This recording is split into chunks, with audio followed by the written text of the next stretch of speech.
नमस्कार, IBC 24 देख रहे हैं आप और मैं हूं आपके साथ अविनाश कर। 10 बजे रात पूरे दिन की बात में आप सभी का स्वागत है। इधर लोकसभा चुनाव के तीसरे दौर में 11 सीटों 11 राज्यों की 93 सीटों पर वोटिंग हुई। मध्य प्रदेश की 9 सीटें, छत्तीसगढ़ की 7 सीटों के साथ बिहार की 5, उत्तर प्रदेश की 10, पश्चिम बंगाल और असम की 4-4 लोकसभा सीटों पर वोटिंग हुई। और इसी तरह गुजरात की 25, कर्नाटक की 14, महाराष्ट्र की 11, गोवा की 2, दादर नगर हवेली और दमन दीव सीट पर वोट डाले गए। तीसरे चरण में मतदाता कुल 1331 उम्मीदवारों के साथ 7 केंद्रीय मंत्रियों और 4 पूर्व मुख्यमंत्रियों की किस्मत भी ईवीएम में लॉक कर चुके हैं। जनता का फैसला क्या है 4 जून को पता चलेगा। 4 जून को मतगणना का सबसे सटीक और सबसे तेज अपडेट आप IBC 24 पर देख सकेंगे।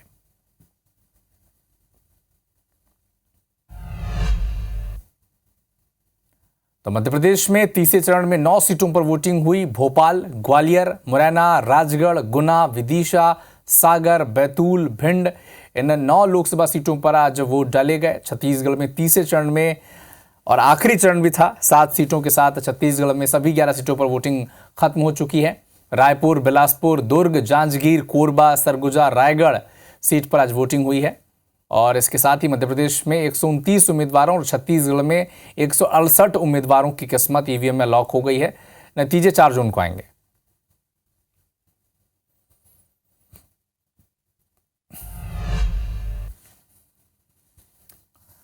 तो दिग्गजों ने भी मतदान किया है। ये 20 तस्वीरें देखिए अलग अलग जगहों की, जहां पर अलग अलग प्रदेश में वहां के नेताओं ने वोटिंग की है। देश के पीएम नरेंद्र मोदी आज गुजरात में वो थे और अहमदाबाद में उन्होंने वोटिंग की है। गांधीनगर में अमित शाह गृह मंत्री ने वोटिंग की है। आनंदीबेन पटेल राज्यपाल, उन्होंने भी गुजरात में वोटिंग करी है। रायपुर में विश्वभूषण हरिचंदन राज्यपाल, उन्होंने वोटिंग की है। मनसुख मंडाविया केंद्रीय मंत्री उम्मीदवार के तौर पर इस बार पहला चुनाव लड़ रहे हैं, उन्होंने भी वोटिंग किया। कलबुर्गी कर्नाटक में मल्लिकार्जुन खड़गे ने वोट किया। राष्ट्रीय अध्यक्ष शरद पवार ने बारामती महाराष्ट्र में वोटिंग किया। तो ये दिग्गजों की तस्वीर, न सिर्फ जनता, न सिर्फ प्रत्याशी उम्मीदवार, बल्कि जो सियासी दिग्गज हैं इस देश के, उन्होंने भी अपने मताधिकार का इस्तेमाल किया है।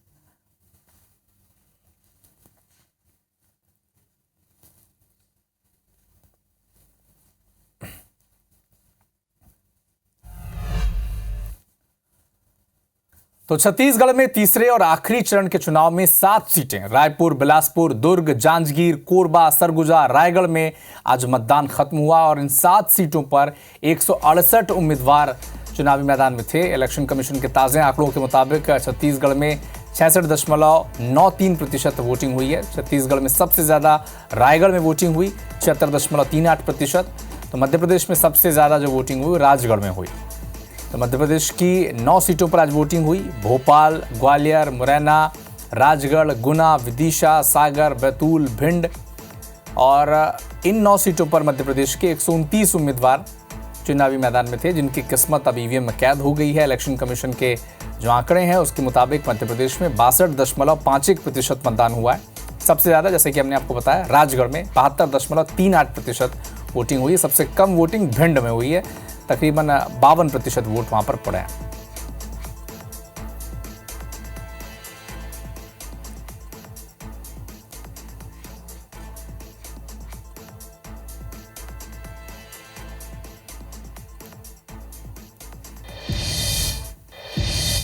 प्रधानमंत्री मोदी मंगलवार को मध्य प्रदेश के दौरे पर रहे। उन्होंने खरगोन में भारतीय जनता पार्टी के उम्मीदवार गजेंद्र सिंह पटेल और खंडवा में बीजेपी के उम्मीदवार ज्ञानेश्वर पाटिल के समर्थन में जनसभा की और विजय संकल्प रैली को संबोधित किया।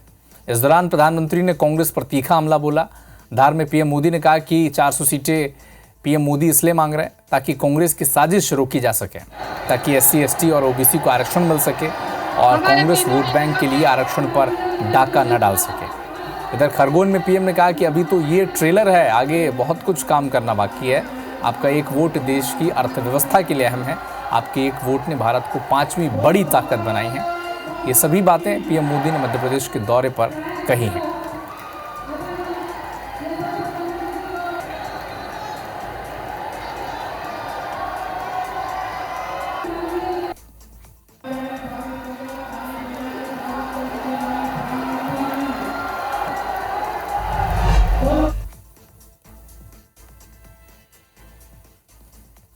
मोदी को 400 सीटें चाहिए ताकि कांग्रेस एससी, एसटी, ओबीसी से उनको जो आरक्षण मिला है ना, बाबा साहब आम्बेडकर ने जो आरक्षण दिया है, भारत के संविधान ने जो आरक्षण दिया है, ये वोट बैंक के लिए उसमें डाका न डाले, इसलिए 400 सीट चाहिए। ये तो ट्रेलर है, ट्रेलर। अभी तो बहुत कुछ करना है। अब इस चुनाव में आपका एक वोट भारत को दुनिया की तीसरी सबसे बड़ी अर्थव्यवस्था बनाएगा। इधर मध्य प्रदेश बीजेपी के प्रदेश अध्यक्ष वीडी शर्मा ने भी मतदान किया और भारी बहुमत के साथ भारतीय जनता पार्टी की जीत का दावा किया। वीडी शर्मा ने आम जनता को घरों से निकलकर ज्यादा से ज्यादा मतदान करने की अपील भी की। सुबह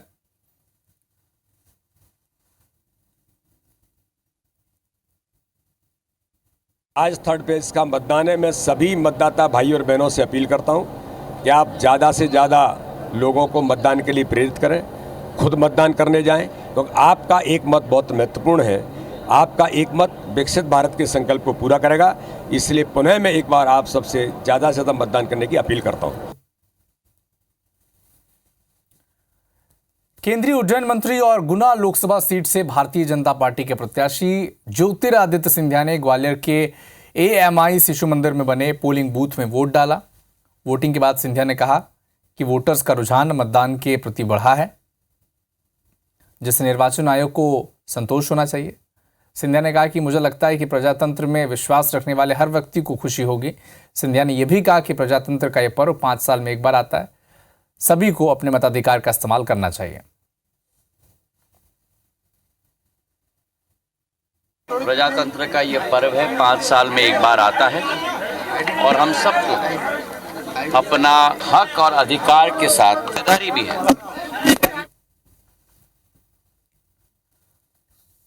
तो मध्य प्रदेश में तीसरे चरण के मतदान के बाद पोलिंग पार्टी ईवीएम लेकर जेल पहाड़ी स्थित मतगणना स्थल पहुंची हैं। मतदान कर्मियों ने कड़ी सुरक्षा के बीच ईवीएम को स्ट्रांग रूम में जमा किया है। हमारे संवाददाता हरप्रीत कौर रीन ने इस मौके का जायजा लिया, सुने आप।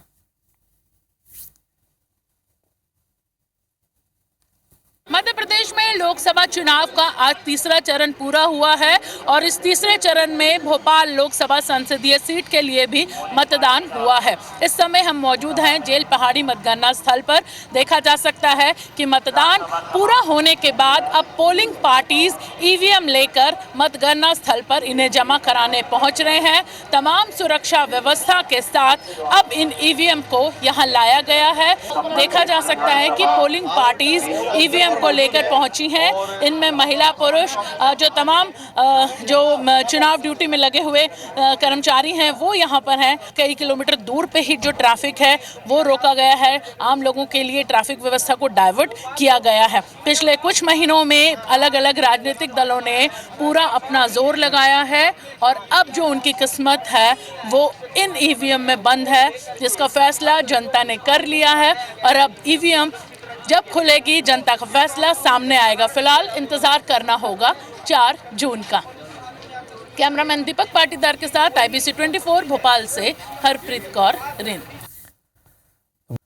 कांग्रेस की पूर्व राष्ट्रीय प्रवक्ता राधिका खेड़ा भारतीय जनता पार्टी में शामिल हो गई। दिल्ली में एक्टर शेखर सुमन के साथ उन्होंने बीजेपी की सदस्यता ली। इससे पहले रविवार को राधिका खेड़ा ने कांग्रेस से इस्तीफा दे दिया था, जिसके बाद उन्होंने सोमवार को छत्तीसगढ़ कांग्रेस के संचार प्रमुख सुशील आनंद शुक्ला समेत कांग्रेस के दिग्गज नेताओं पर कई गंभीर आरोप लगाए थे। ये भी कहा था कि रायपुर में प्रदेश कांग्रेस मुख्यालय राजीव भवन में सुशील आनंद शुक्ला ने उनके साथ बदसलूकी की थी। शिकायत भी कांग्रेस के नेताओं के सामने उन्होंने की थी, शीर्ष नेताओं से, AICC से, लेकिन उन्हें न्याय नहीं मिला। आरोप लगाया था कि अयोध्या के श्री राम मंदिर जाने के बाद कांग्रेस नेताओं का व्यवहार उनके प्रति बदल गया था। दिल्ली में आज बीजेपी में शामिल होने के बाद फिर से कांग्रेस पर उन्होंने हमला बोला है।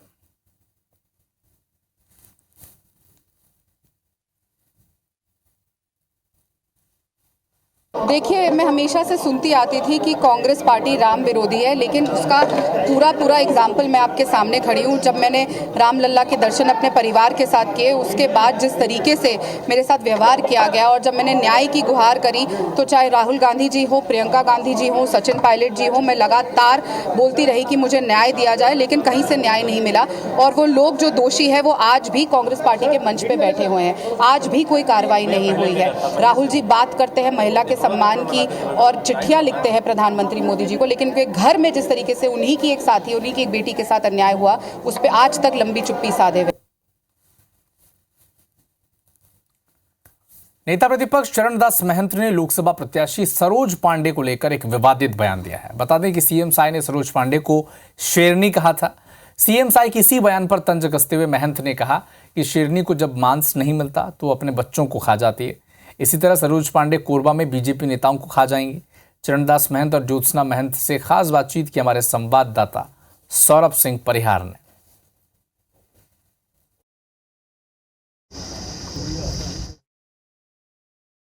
इससे पहले कि जो चरणदास मान जी है यहाँ से सांसद रह चुके हैं और वर्तमान में जो कोरबा की सांसद ज्योत्सना मान जी हैं। सर, आपसे पहला सवाल है, आप यहाँ से सांसद रह चुके हैं, फिर मैडम भी सांसद अभी वर्तमान में हैं। अब 4 जून को पता चलेगा अभी 2024 में कौन जीत रहा है कौन हार रहा है। क्या लग रहा है, पूरा ओवरऑल फीडबैक क्या मिल रहा है? फीडबैक तो ये है कि हम जीत रहे हैं जी, और यहाँ जांजगीर भी जीत रहे हैं जी। और हमें जो फीडबैक मिला है जी।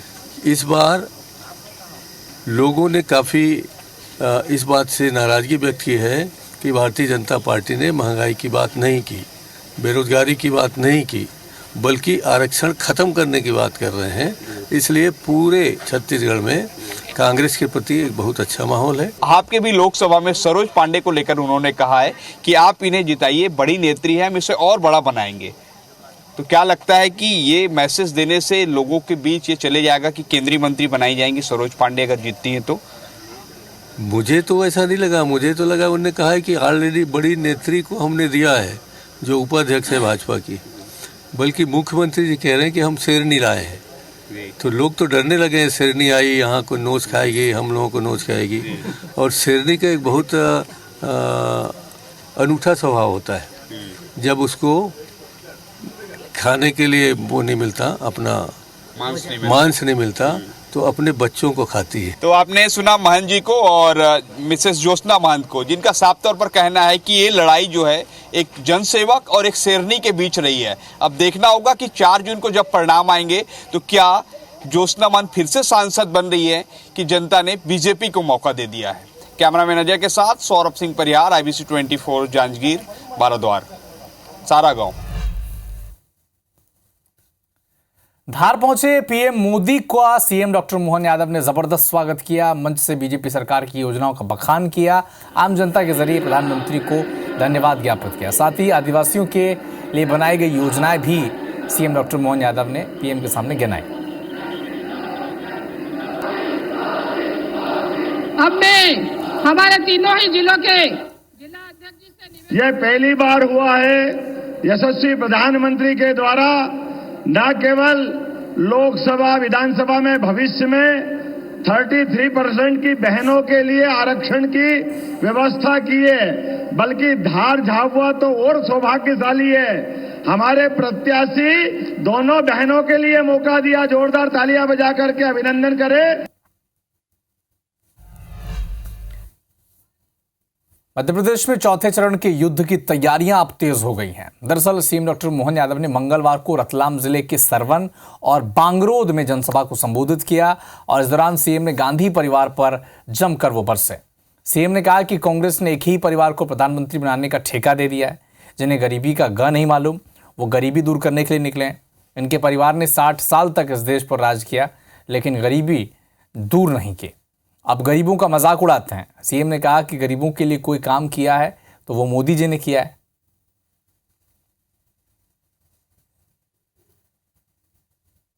गरीबी दूर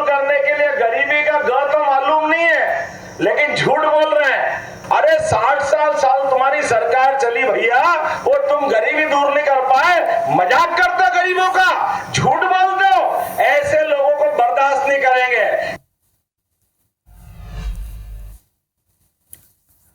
मध्य प्रदेश के अध्यक्ष कांग्रेस के जीतू पटवारी इंदौर के गांधी भवन पहुंचे और पत्रकारों से बातचीत की। पत्रकारों से बातचीत करते हुए बीजेपी पर वो जमकर बरसे।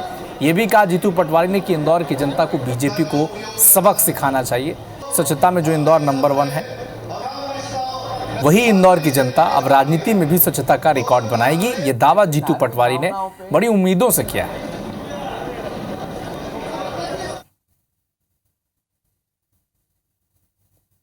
लोकतंत्र में अपने मत का उपयोग सब अपने इच्छा शक्ति से करना चाहिए, पर नोटा भी ऑप्शन, नोटा मैसेज देगा इस क्राइम के खिलाफ। इसलिए अगर इंदौर शहर के लोग इसको आत्मसात करते हैं तो मैं समझता हूं कि देश भर में स्वच्छता का मैसेज गया, उससे बड़ा मैसेज राजनीतिक स्वच्छता का जाए। तो मंडला से एक बड़ा अपडेट आप तक पहुंचा दें। नैनपुर के बुधवारी बाजार में आग लग गई है। जूते, चप्पल और कपड़े की दुकान में आग लगने की खबर मिल रही है। करीब 3 दुकानों में यह आग फैल भी चुकी है। आग लगने से दुकान जलकर खाक हो गई है। मौके पर दमकल की टीम पहुंची है। आग पर काबू पाने की कोशिश वहां पर जारी है। तो मंडला से एक बड़ा अपडेट आप तक पहुंचा दें। बुधवारी बाजार में वहां पर आग लगी है। करीब 3 दुकानों में आग फैल चुकी है और इस तस्वीर के जरिए आप समझ सकते हैं कि आग कितनी भीषण वहां पर है। आग लगने से दुकान जो है वो जलकर खाक हो चुकी है। आग बुझाने की कोशिश अब लगातार दमकल विभाग की टीम वहां पर कर रही है। मौके पर पहुंच चुकी है। प्रशासन की टीम भी वहां पर मौजूद है। तो नैनपुर के बुधवारी बाजार में आग लगी है। कपड़े, चप्पल, जूते, ये वो दुकान थी जहां पर आग लगी है और 3 दुकानों में आग फैल भी चुकी है। इन तस्वीरों से आप अंदाज़ा लगा सकते हैं कि ये आग कितनी भीषण है। हालांकि दमकल विभाग की टीम सूचना के बाद मौके पर पहुंच चुकी है। आग बुझाने की कोशिश लगातार वहां पर की जा रही है। प्रशासन का अमला भी वहां पर मौजूद है।